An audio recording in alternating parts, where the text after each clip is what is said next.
અધર્મ ઉપર ધર્મનો વિજય એટલે હોળી, પ્રેમ ઉત્સાહ અને ખુશીઓનો ઉમંગ એટલે હોળી। તો આજ આ વિડીયોમાં આપણે જોઈશું હોળી અને ધૂળેટી કેમ ઉજવવામાં આવે છે તથા હોળાષ્ટક શું છે તથા તેની પાછળ કઈ કઈ કથાઓ છુપાયેલી છે તેના વિશે આપણે જોઈશું। હોળી હિન્દુ ધર્મનો એક આનંદમય અને પ્રાચીન તહેવાર છે। આ તહેવાર ફાગણ માસની પૂર્ણિમાએ ઉજવવામાં આવે છે। હોળી વસંત ઋતુના આગમન અને સારા પર ખરાબની જીતનું પ્રતીક છે। હોળીના પહેલા દિવસે સાંજે હોળિકા દહન કરવામાં આવે છે। લોકો અગ્નિ પ્રગટાવીને દુષ્ટતા પર સદ્ગુણોની જીત ઉજવે છે। આ પ્રસંગ પ્રહલાદ અને હોલિકાની કથા સાથે જોડાયેલો છે। લોકો પરિવાર સાથે પૂજા કરી સુખ શાંતિ માટે પ્રાર્થના કરે છે। હોળીના બીજા દિવસે ધૂળેટી ઉજવવામાં આવે છે। લોકો એકબીજાને રંગ અને ગુલાલ લગાવે છે। પાણીની પિચકારી અને રંગોથી રમવામાં આવે છે। મિત્રો અને પરિવાર સાથે આનંદ, નૃત્ય અને મીઠાઈઓનો આનંદ લેવાય છે। અધર્મ ઉપર ધર્મનો વિજય એટલે હોળી, પ્રેમ ઉત્સાહ અને ખુશીઓનો તહેવાર એટલે હોળી। હોળીનું મહત્વ એ છે કે સારા પર ખરાબની જીત છે, પ્રેમ અને એકતા વધારવા માટેનો સંદેશ છે, વસંત ઋતુના સ્વાગત માટે છે। હોળી અને ધૂળેટી વિશે પ્રચલિત કથાઓ। હોળીની કથા પ્રહલાદ અને હોળિકા વિશે। પુરાણોમાં જણાવ્યા મુજબ એક અસુર રાજા હતો, હિરણ્યકશિપુ। તે પોતાને ભગવાન માનતો હતો અને બધાને પોતાની પૂજા કરવા મજબૂર કરતો હતો, પણ તેનો દીકરો પ્રહલાદ ભગવાન વિષ્ણુનો ભક્ત હતો। હિરણ્યકશિપુએ પ્રહલાદને મારવા માટે ઘણી કોશિશ કરી, પણ દર વખતે ભગવાને તેની રક્ષા કરી। અંતે રાજાએ પોતાની બહેન હોલિકાને બોલાવી। હોલિકા પાસે અગ્નિમાં ન વળવાની શક્તિ હતી। તે પ્રહલાદને ગોદમાં લઈને અગ્નિમાં બેસી ગઈ, પણ ભગવાનની કૃપાથી પ્રહલાદ બચી ગયો અને હોલિકા બળી ગઈ। આ ઘટનાની યાદમાં હોળીના પહેલા દિવસે હોળિકા દહન કરવામાં આવે છે। આ સારા પર ખરાબની જીતનું પ્રતીક છે। ધૂળેટીની કથા રાધા અને કૃષ્ણની કથા। ધૂળેટી સાથે એક બીજી પ્રસિદ્ધ કથા પણ જોડાયેલી છે। ભગવાન કૃષ્ણનો રંગ શ્યામ હતો અને રાધાજી ખૂબ ગોરી હતી। કૃષ્ણએ મજાકમાં રાધાજીને રંગે રંગાવ્યો। ત્યારથી રંગ રમવાની પરંપરા શરૂ થઈ। એટલે ધૂળેટીના દિવસે લોકો એકબીજાને રંગ લગાવીને આનંદ ઉજવે છે, જેનો સંદેશ છે ભક્તિ અને સત્યની જીત છે, પ્રેમ અને આનંદનો ઉત્સવ છે, સમાજમાં એકતા અને ભાઈચારાનો સંદેશ છે। હવે આપણે વાત કરીશું અલગ અલગ જગ્યાએ અલગ અલગ રીતે રમાતા આપણા હોળી અને ધૂળેટીના તહેવાર વિશે। જેમાં પહેલા નંબર પર છે કાશીમાં બળતી ચિતાઓની ભસ્મથી રમાતી હોળી। સળગતી ચિતાઓ, રડતા કકડતા લોકો અને ચિતાની રાખથી હોળી રમતા સાધુ સંતો। આ દ્રશ્ય હાલ કાશીના મણિકર્ણિકા ઘાટ પર જોવા મળી રહ્યું છે। અહીં શનિવારે મસાણની હોળી રમાઈ રહી છે। કોઈ ગળામાં નરમુંડોનો હાર પહેર્યો છે, તો કોઈ ડમરૂના તાલે નાચતું જોવા મળી રહ્યું છે। ઘાટ પર ઉત્સવની વચ્ચેથી શવયાત્રાઓ પણ પસાર થતી રહી। રંગ અને ચિતાની રાખમાં તરવોળ થઈને વિદેશી પર્યટકો પણ ઝૂમતા જોવા મળ્યા। શનિવારે મસાણની હોળીનો રંગોત્સવ ડમરૂના નાદથી શરૂ થયો। ડમરૂના નાદ વચ્ચે સાધુ સંતો મણિકર્ણિકા ઘાટ પહોંચ્યા અને પૂજન કર્યું। ભસ્મ, રંગ, ગુલાલ અને અબીલ બાબા મસાણનાથને અર્પણ કર્યા। ત્યારબાદ ભસ્મની હોળી રમી। મસાણની હોળી રમવા માટે 3 લાખથી વધુ શ્રદ્ધાળુઓ અને પર્યટકો કાશી પહોંચ્યા છે। સામાન્ય રીતે જે ચિતાની રાખથી લોકો દૂર રહે છે, આજે તે જ રાખમાં લોકો શ્રદ્ધા અને આસ્થા સાથે હોળી રમતા જોવા મળી રહ્યા છે। હોળી દરમિયાન મણિકર્ણિકા ઘાટ સ્મશાન ભૂમિ પર વિવિધ શોભાયાત્રા કાઢવામાં આવે છે। લોકો ભગવાન શિવની શોભાયાત્રામાં ભાગ લે છે। કલાકારો ભૂત, પિશાચ, ડાકણ અને ચુડેલનું સ્વરૂપ બતાવે છે। બાબાના જાનૈયાઓ નાચતા ગાતા રહે છે।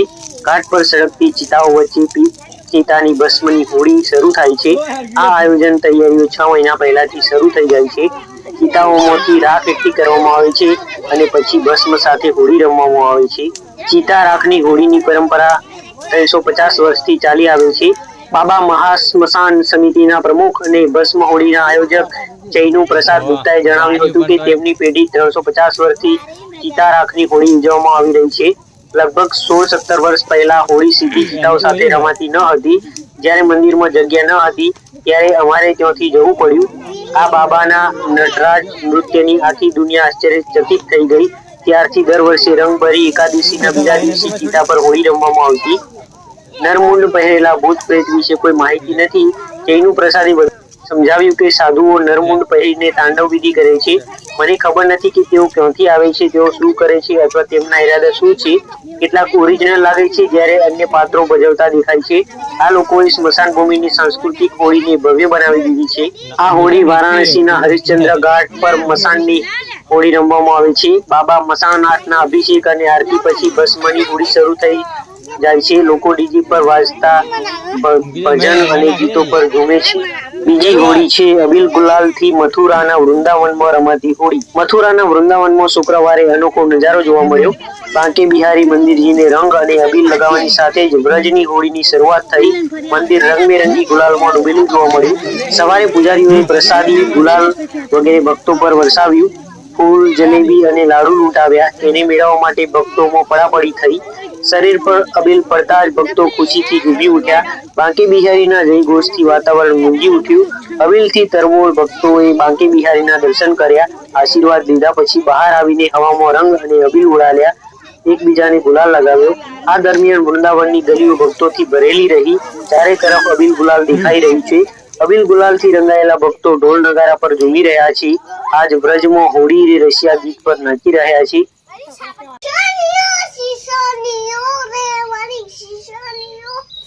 મોટી સંખ્યામાં ભક્તો વૃંદાવનની પંચકોશી પરિક્રમા કરી રહ્યા છે. ઘણા ભક્તો લડ્ડુ ગોપાલને ખોળામાં લઈને આવ્યા છે. તેમની સાથે મહિલાઓ પણ છે. શ્રદ્ધાળુઓ રાધે રાધે બોલતા ગુલાલ ઉડાવતા આવી રહ્યા છે. થોડી વાર પછી રાધા વલ્લભ મંદિરથી ભગવાન રાધા કૃષ્ણનો ડોલો નીકળશે. બગી પર સવાર થઈને ભગવાન રાધા કૃષ્ણના સ્વરૂપો શહેરમાં ઠેર ઠેર હોળી રમશે. એવું માનવામાં આવે છે કે લગભગ 10 લાખ ભક્તો વૃંદાવન પહોંચશે. આ પહેલા ગુરુવારે નંદગાંવ અને બુધવારે બરસાનામાં લઠમાર હોળી રમવામાં આવી હતી. મથુરાના સુપ્રસિદ્ધ ઠાકોર દ્વારકાધીશ મંદિરમાં હોળી રમાઈ રહી છે. મંદિરના મીડિયા પ્રભારી રાકેશ તિવારી એડવોકેટે જણાવ્યું કે આજે ઠાકોરજી કુંજમાં બિરાજમાન થયા અને પોતાના ભક્તો સાથે હોળી રમ્યા. મંદિરના મુખ્ય સુધીર કુમારે જણાવ્યું કે ઠાકોરજી સમક્ષ ભક્તો પર પિચકારીથી રંગવર્ષા કરવામાં આવી. અહીં ફક્ત શુદ્ધ ટેસુના ફૂલ, અબીલ, ગુલાલ, ચોવા, ચંદન અને કેસરનો જ ઉપયોગ કરવામાં આવ્યો છે. Happy Holi! Happy Holi! Happy Holi! ત્રીજી છે લઠમાર હોળી. સૌથી પ્રસિદ્ધ રીતે આ હોળી બરસાણા અને નંદગાંવમાં ઉજવાય છે, જે મથુરા નજીક છે. આ હોળી કઈ રીતે રમાય છે તે જણાવું છું. આમાં નંદગાંવના પુરુષો બરસાણામાં આવે છે. બરસાણાની સ્ત્રીઓ લાઠી લઈને તેમને મજાકમાં મારવા દોડે છે. પુરુષો ઢાલથી પોતાને બચાવે છે. સાથે સાથે રંગ, ગુલાલ અને ગીત નૃત્ય થાય છે. આ પરંપરા રાધા અને કૃષ્ણની રમૂજી કથાથી જોડાયેલી છે. માન્યતા મુજબ શ્રી કૃષ્ણ બરસાણામાં રાધાજીને ચીડવવા આવતા, ત્યારે ગોપીઓ તેમને લાઠીથી હંફાવતા એ યાદમાં આ પરંપરા ચાલી આવે છે. હવે આપણે જાણીશું હોળાષ્ટક વિશે. હોળી પહેલાના 8 દિવસોને હોળાષ્ટક કહેવાય છે. આ દિવસોમાં લગ્ન, જનોઈ, ગૃહ પ્રવેશ, મુંડન જેવા માંગલિક કાર્યો માટે મુહૂર્ત નથી રહેતા. હોલિકા દહન પછી હોળાષ્ટક સમાપ્ત થાય છે. આ વર્ષે હોલિકા દહન એટલે કે ફાગણ સુદ પૂનમે ચંદ્રગ્રહણ થશે. તિથિઓની વધઘટ અને ચંદ્રગ્રહણને કારણે હોળી ઉજવવાની તારીખને લઈને પંચાંગ ભેદ છે. કેટલાક પંચાંગ 3 માર્ચ અને કેટલાક પંચાંગ 4 માર્ચના રોજ હોળી ઉજવવાની સલાહ આપી રહ્યા છે. હોળાષ્ટક સાથે જોડાયેલી માન્યતાઓ. ફાગણ માસના કૃષ્ણ પક્ષની 8મ તિથિથી હોળાષ્ટક શરૂ થઈ જાય છે. હોળાષ્ટકનો અર્થ છે હોળી પહેલાના 8 દિવસ. ઉજ્જૈનના જ્યોતિષાચાર્ય પંડિત મનીષ શર્માના મતે આ 8 દિવસોમાં લગ્ન, ગૃહ પ્રવેશ, મુંડન, નામકરણ જેવા માંગલિક કાર્યો માટે શુભ મુહૂર્ત નથી રહેતા, કારણ કે આ દરમિયાન ગ્રહોની સ્થિતિ ઉગ્ર થઈ જાય છે. ગ્રહોની ઉગ્રતાને કારણે માંગલિક કાર્યો માટે શુભ યોગ બનતા નથી. ભક્ત પ્રહલાદ સાથે જોડાયેલી હોળાષ્ટકની કથા. કથા અનુસાર અસુરરાજ હિરણ્યકશિપુએ પોતાના પુત્ર ભક્ત પ્રહલાદને ફાગણ કૃષ્ણ અષ્ટમીથી લઈને પૂનમ સુધી અનેક યાતનાઓ આપી હતી, કારણ કે તે ભગવાન વિષ્ણુની ભક્તિ કરતો હતો. આટલી યાતનાઓ પછી પણ પ્રહલાદની ભક્તિ અતૂટ રહી. અંતમાં હિરણ્યકશિપુની બહેન હોલિકા, જેને અગ્નિથી ન વળવાનું વરદાન બનેલું હતું, તે પ્રહલાદને ખોળામાં લઈને અગ્નિમાં બેસી ગઈ. પરંતુ ભગવાન વિષ્ણુની કૃપાથી પ્રહલાદ સુરક્ષિત બચી ગયો અને હોલિકા અગ્નિમાં ભસ્મ થઈ ગઈ. ત્યારથી હોલિકા દહન પર્વની બુરાઈ પર સારાઈની જીતનું પ્રતીક માનવામાં આવે છે. હોળાષ્ટકના દિવસોમાં ધ્યાન, જપ અને પૂજા કરવી જોઈએ. શિવલિંગ પર જળ અને દૂધ ચડાવવું જોઈએ. બિલ્વ પત્ર અર્પણ કરવું જોઈએ અને ઓમ નમઃ શિવાય મંત્રનો જાપ કરવો જોઈએ. હનુમાનજીની સામે દીવો પ્રગટાવીને હનુમાન ચાલીસા અને સુંદરકાંડનો પાઠ કરવો જોઈએ. ભગવાન વિષ્ણુ અને મા લક્ષ્મીની પૂજા કરી ઓમ નમો ભગવતે વાસુદેવાય મંત્રનો જાપ કરવો જોઈએ. દાન, પુણ્ય, હવન, અભિષેક અને ધ્યાન અને તીર્થયાત્રા કરવી શુભ અને ફળદાયી માનવામાં આવે છે. હવે આપણે જોઈશું હોળી અને ધૂળેટી સાથે જોડાયેલી અમુક કથાઓ. એક વખત હિમાલયમાં ભગવાન શિવ ઘોર તપમાં લીન હતા. દેવતાઓ ચિંતિત હતા કારણ કે તારકાસુર નામના અસુરનો વધ માત્ર શિવજીના પુત્રથી જ શક્ય હતો. દેવતાઓએ પ્રેમના દેવ કામદેવને વિનંતી કરી હતી કે તેઓ શિવજીનું ધ્યાન ભંગ કરે. કામદેવે ફૂલનો બાણ ચલાવ્યો. શિવજીએ આંખ ખોલતા જ ક્રોધમાં ત્રીજી આંખ પ્રગટ કરી અને કામદેવ ભસ્મ થઈ ગયા. કામદેવની પત્ની રતિ રડી પડ્યા અને પ્રાર્થના કરી. શિવજીએ કરુણા કરીને કામદેવને અદ્રશ્ય સ્વરૂપે જીવિત કર્યા. તે દિવસથી વસંત અને પ્રેમનો ઉત્સવ ઉજવાય છે, જેને આપણે હોળી તરીકે માનીએ છીએ. બીજી એક કથા છે કૃષ્ણ અને પૂતનાની કથા. ગોકુળમાં નાનકડા કૃષ્ણ પોતાના બાળપણમાં રમતા હતા. દૈત્યની પૂતના તેને મારવા માટે આવી હતી. તે સુંદર સ્ત્રીનું રૂપ ધારણ કરીને ઝેરી દૂધ પીવડાવવા આવી, પરંતુ કૃષ્ણ તો ભગવાન હતા. તેમણે દૂધ સાથે તેનો પ્રાણ પણ ચૂસી લીધો. પૂતના જમીન પર પડી ગઈ અને ગોકુળવાસીઓ આશ્ચર્યચકિત થઈ ગયા. બધાએ આનંદ ઉજવ્યો. આ આનંદ અને વિજયની યાદમાં પણ કેટલાક સ્થળે હોળી ઉજવાય છે. ત્રીજી વાર્તા છે વસંત અને કૃષિ ઉત્સવ.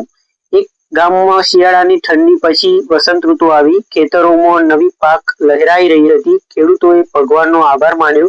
ગામ લોકોએ રાત્રે અગ્નિ પ્રગટાવીને જૂની નકારાત્મકતા દહન કરી અને નવા જીવનનું સ્વાગત કર્યું. બીજા દિવસે બધા એકબીજાને રંગ લગાવીને ખુશી વ્યક્ત કરવા લાગ્યા. આ રીતે હોળી અને ધૂળેટી આનંદ, સમૃદ્ધિ અને નવા પ્રારંભનું પ્રતીક બની ગયું.